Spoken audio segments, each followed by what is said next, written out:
First came the COVID-19 pandemic, and then came Russia's invasion of Ukraine.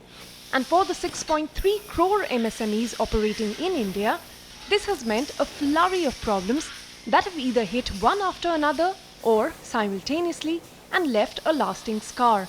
The latest is inflation, which has meant rising input costs.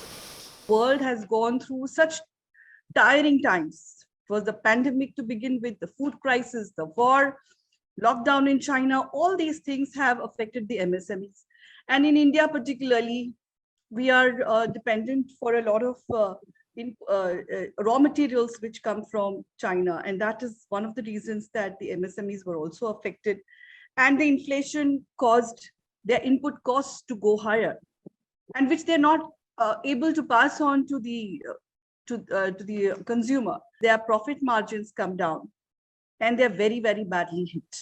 As per IBEF data, the number of registered MSMEs stood at 80.16 lakh units as on 31st March 2022. Of this, 64% are service enterprises. The balance 36% are involved in manufacturing, from textiles to plastic to paper and engineering. It's not just inflation and a shortage of raw materials that is hurting this sector, which contributes to nearly 40% of India's overall exports and to around 6.1% of manufacturing GDP. The shrinking of the demand in US and Europe.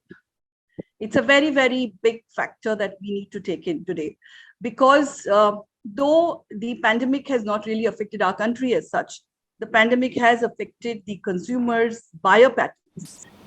Many MSME exporters have been unable to use the Indian currency's recent depreciation to their benefit due to low demand.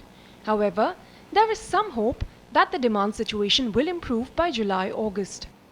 By July end or August mid, maybe we are seeing, we can predict that market will improve, and in export market, international market, there will be some demand.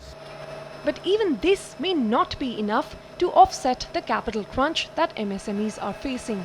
Rising interest rates apart, funds have been difficult to come by, and in many cases, because of concerns over the unit's viability. Rising interest rates are another problem. Now, the government's Emergency Credit Line Guarantee Scheme, launched during the pandemic, offered up to 3 lakh crore rupees in unsecured loans to meet working capital needs of eligible MSMEs. This scheme has been extended and even expanded multiple times. The National Credit Guarantee Trustee Company says, as of November 2021, loans amounting to 2.28 lakh crores have been disbursed out of the sanctioned 2.82 lakh crore rupees. Experts say more government aid will be needed to keep MSMEs alive. Actually, we request government if they can, reduce something, or they can introduce something, some interest subvention scheme, like something like for MSME. So it will help MSME.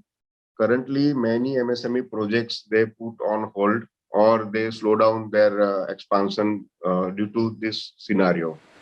But these will not be overnight solutions, and in the short term, MSMEs have another pain point to navigate: a shortage of labor. Many of the laborers who went back to their hometowns during the pandemic have not returned. MSMEs say that many of those who are left may also leave again as the festival season sets in. And this fluctuation in labor availability could hurt operations further. In Mumbai with Jescilia K, Ritu Singh.